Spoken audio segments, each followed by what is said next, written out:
Sriwijaya sebuah kejayaan masa lalu di Asia Tenggara. Awal berkembangnya kerajaan Sriwijaya terjadi di paruh kedua abad ke-7 Masehi. Masa itu kepulauan Nusantara semakin ramai dikunjungi oleh para musafir Cina di India. Berdasarkan bukti-bukti artefaktual, hubungan antara Nusantara, Asia Tenggara, India, dan Cina sebenarnya telah terjadi sejak awal Tarik Masehi mulai dihitung. Masa itu kerap kali digolongkan dengan zaman proto-sejarah, yaitu suatu periode transisi antara masa prasejarah dan sejarah.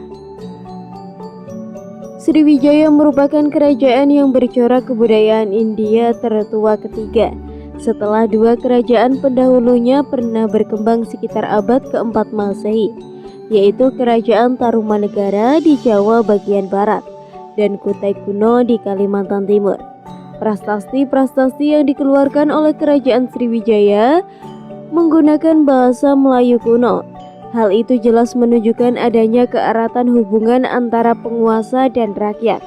Sedangkan prasasti Tarumanegara dan Kutai Kuno masih menggunakan bahasa Sanskerta, bahasa tingkat tinggi yang hanya dimiliki oleh kaum agamawan India kuno. Tinggalan Sriwijaya tersebar tidak hanya di wilayah Sumatera Selatan, namun juga didapatkan di wilayah Jambi, Pulau Bangka, Lampung, di wilayah Semenanjung Melayu, di daerah Thailand Selatan. Berdasarkan temuannya yang tersebar meluas tersebut mudah untuk ditafsirkan bahwa Sriwijaya pada masanya sudah tentu mempunyai armada angkatan laut yang memadai. Prasasti kedudukan bukit yang dapat dijuluki sebagai prasasti proklamasi Kerajaan Sriwijaya menjadi tonggak pertama berdirinya Kerajaan Sriwijaya. Sriwijaya resmi ditegakkan oleh Dapunta Hayang pada tanggal 16 Juni 682 Masehi. Berdasarkan cakupan pengaruhnya yang luas memintas laut dan selat, maka dapat dipastikan bahwa Sriwijaya adalah salah satu kerajaan bahari pada masanya. Sriwijaya pernah mempersatukan Nusantara, setidaknya wilayah bagian barat Nusantara di awal sejarah, sebelum kerajaan-kerajaan besar lainnya berkembang. Tanda jalan masuk Sriwijaya.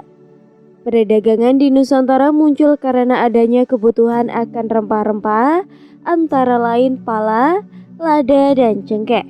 Melalui perdagangan ini, terbentuklah jaringan pelayaran dan perdagangan antara kanton Sriwijaya, Jawa, dan Melayu. Dari Sriwijaya selanjutnya para pedagang menuju ke Nusantara bagian timur, India, Persia, dan Arab. Untuk menuju Sriwijaya, para pelaut harus melewati Pulau Bangka yang terkenal dengan Bukit Menumbingnya. Bukti Menumbing dijadikan pedoman oleh para pelaut untuk memasuki Sungai Musi, karena terletak di mulut Sungai Musi yang menjadi jalan masuk ke ibu kota Sriwijaya. Dalam peta Makuno yang dibuat oleh Mahuang pada sekitar awal abad ke-15, disebutkan nama Pengciasan. Nama ini diidentifikasikan dengan Bukit Manumbing yang letaknya di sebelah barat laut Pulau Bangka. Gambaran yang diberitakan oleh orang-orang asing yang pernah berkunjung ke Bangka dan Palembang Sriwijaya masih dapat disaksikan jika kita berlayar keluar mulut Sungai Musi. Di Selat Bangka akan tampak samar-samar pada arah timur laut sebuah bukit yang menonjol, itulah Bukit Manumbing. Sriwijaya dalam bentuk tertulis. Informasi mengenai keberadaan Sriwijaya dapat diketahui melalui beberapa bukti prasasti yang ditemukan di beberapa situs. Yang pertama, prasasti Kota Kapur. Prasasti Kota Kapur ditemukan di situs Kota Kapur, Kecamatan Mendo Barat, Kabupaten Bangka, Provinsi Kepulauan Bangka Belitung. Prasasti tersebut tugu yang ditemukan pada tahun 1892 ini kerajaan bernama Sriwijaya. Prasasti Kota Kapur berisi tentang kutukan bagi orang-orang yang hendak memberontak atau tidak takluk kepada Sriwijaya. Pada bagian akhir prasasti Disebutkan bahwa prastasi tersebut ditulis pada tahun Saka 608 hari pertama Parung Terang, ketika akan menjerang Jawa yang tidak takluk kepada Sriwijaya. Pada situs tersebut juga ditemukan arca Wisnu yang diduga berasal dari sekitar abad ke-6 sampai ke-7 Masehi. Gaya seninya dipengaruhi oleh gaya seni arca pre-Angkor, Kamboja yang berkembang pada sekitar abad ke-6 Masehi. Prastasi kedudukan bukit. Dalam prastasi yang ditulis pada 604 Saka, dijelaskan mengenai Dapun Tahiyat yang menaiki perahu mengambil Sidayantara dan menyebutkan kemenangan Sriwijaya. Prastasi Talong Tuo.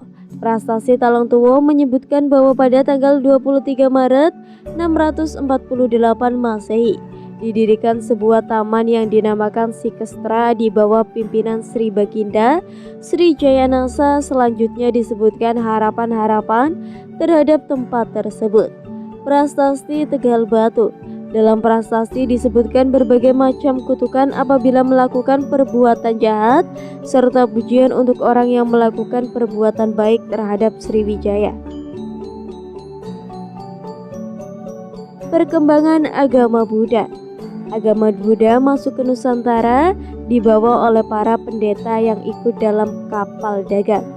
Bukit-bukit arkeologis yang menunjukkan keberadaan agama Buddha di Nusantara ditemukan di situs-situs Batu Jaya, Karawang, Jawa Barat, Batu Pait, Sangu, Kalimantan Barat, Kota Bangun, Kutai Kertanegara, Kalimantan Timur, Sapak, dan Wadupaa.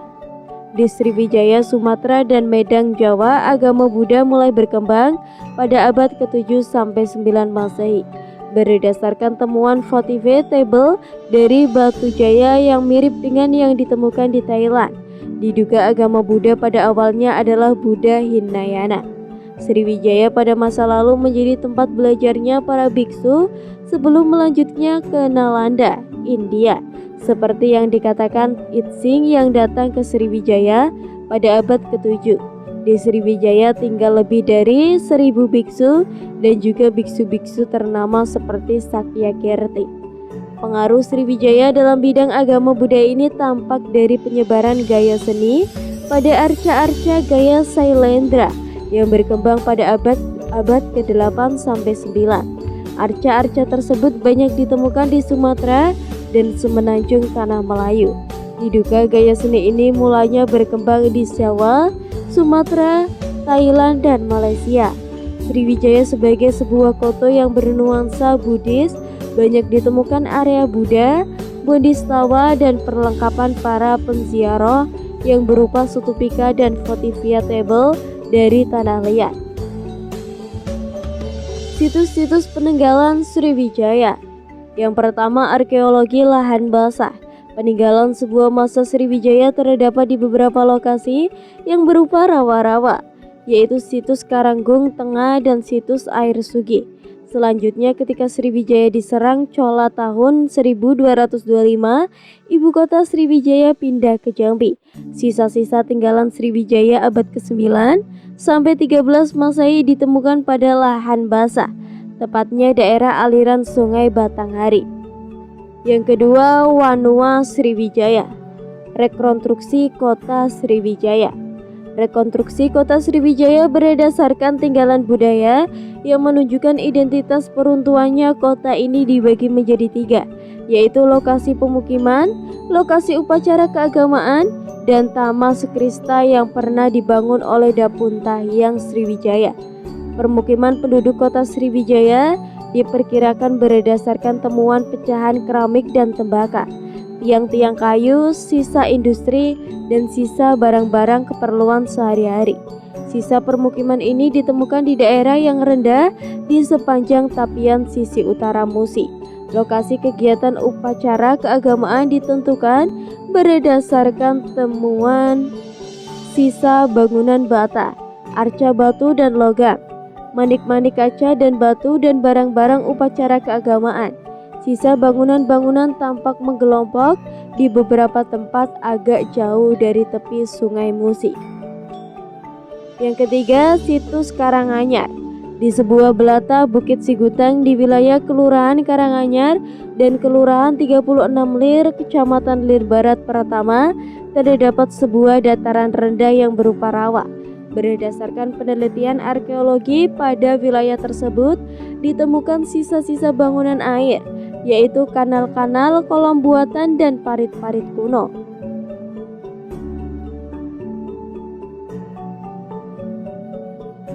Situs Tingkip. Situs Candi Tingkip terletak di Desa Tingkip, Kecamatan Surungangun, Kabupaten Musirawas, Provinsi Sumatera Selatan. Pada tahun 1980 di sebidang tanah yang merupakan kebun karet ditemukan sebuah arca Buddha dan runtuhan bangunan-bangunan bata. Arca Buddha ini digambarkan berdiri pada sebuah pada masa dengan sikap tangannya witakra mudra dan memakai jubah yang digambarkan transparan menutupi kedua bahunya. Tinggi arca keseluruhan 172 cm.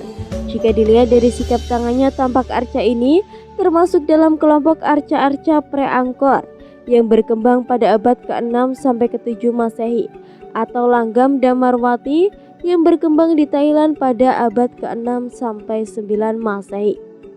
Lalu situs Bingin Junggut. Situs Bingin Junggut atau Situs Bingin secara terletak di Desa Bingung Ungut, Kecamatan Muara Keling, Kabupaten Musirawas, Sumatera Selatan.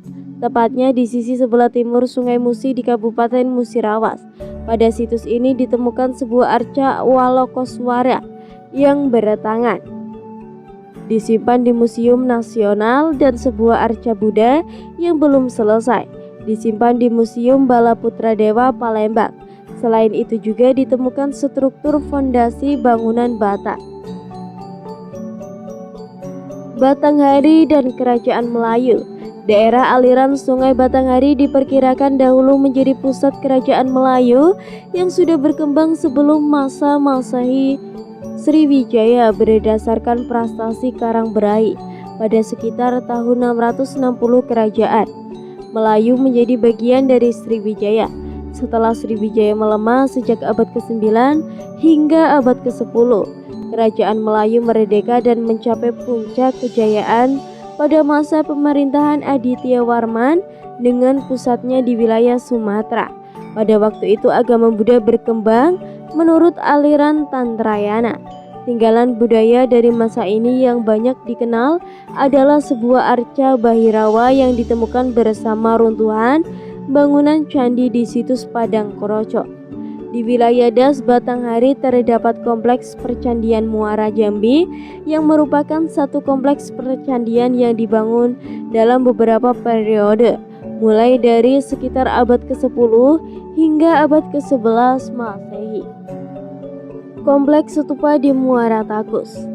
Pada kompleks percandian Muara Takus terdapat 5 bangunan, yaitu Stupa Mangligia, Tua, Bungsu, Palangka, dan sebuah bangunan yang tersisa-sisa fondasinya. Tinggalan lainnya adalah tanggul banteng tanah yang panjangnya lebih dari 4 km. Beberapa ahli menyatakan bahwa situs ini berasal dari sekitar abad ke-7 dan dikaitkan dengan kedatangan Itsing ke Sriwijaya. Kemudian ada juga yang mengatakan berasal dari sekitar abad ke-12 Masehi setelah perluasan dari bangunan asli yang dibangun pada abad ke-11 Masehi. Raksasa menari di Padang Lawas.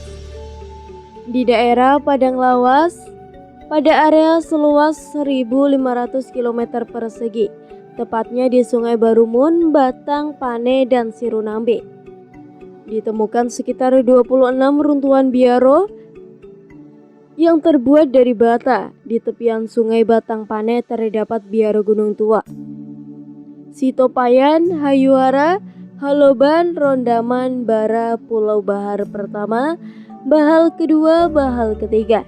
Di tepian Sungai Sirunambe yaitu Batu Gana, Sislodo, Badang Bujur, Nagar Sibu, dan Magaladengan. Dan tepian Sungai Berumun yaitu Pagrenbira, Poredak Bolok, Sisangkilo, Sijoreng Balangga.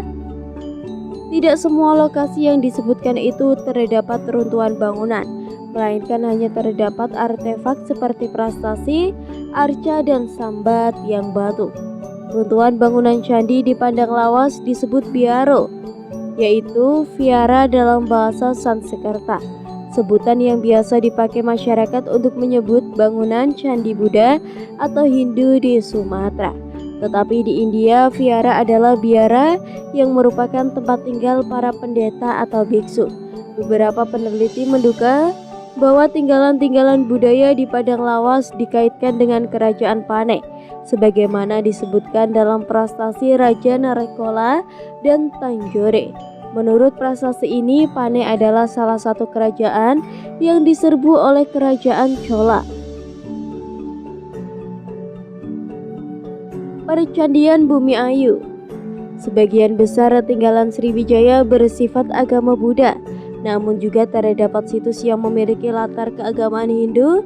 Situs Percandian Bumi Ayu memiliki luas sekitar 15 hektar dan ditemukan 11 gundukan yang di bawahnya terdapat struktur bangunan bata yang bersifat sakra maupun profan. 4 buah bangunan diantaranya sudah selesai dipugar.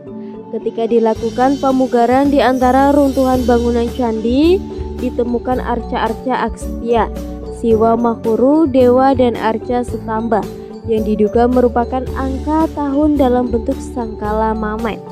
Angka tahun yang digambarkan seperti arca. Sementara itu di antara runtuhan Candi 3 ditemukan arca-arca dari bahan tanah liat yang menggambarkan raksasa dan bahirawa. Sriwijaya Kerajaan Bahari di Asia. Bulan Jets Dapunta yang bertolak dari Minang sambil membawa 2 laksa tentara dengan perbekalan sebanyak 200 peti, berjalan dengan perahu yang berjalan kaki sebanyak 1312 datang di muka Upang. Inilah cuplikan dari isi prasasti kedudukan bukit yang mengindikasikan bahwa Sriwijaya adalah sebuah kerajaan bahari. Tentang Sriwijaya naik perahu jauh lebih banyak daripada yang berjalan kaki. Dikatakan berangkat dari sebuah tempat yang bernama Minanga dan tiba suatu tempat yang bernama Muka Upang. Bukti-bukti kuat Sriwijaya sebagai kerajaan bahari dengan ditemukan runtuhan perahu yang berasal dari sekitar abad ke-6 sampai ke-7 Masehi, yaitu di Kolam Pinsi, Samirejo, Tulung Salap, Karang Agung, dan Kota Kapur. Runtuhan kapal yang ditemukan tersebut pada papannya mempunyai kesamaan, yaitu ditemukan tembakau tonjolan segi 4 panjang pada salah satu permukaan papan. Tolanjak ini mempunyai lubang pada bagian samping yang tembus pada bagian atas. Pada lubang-lubang ini biasanya ditemukan sisa dari talik ijo.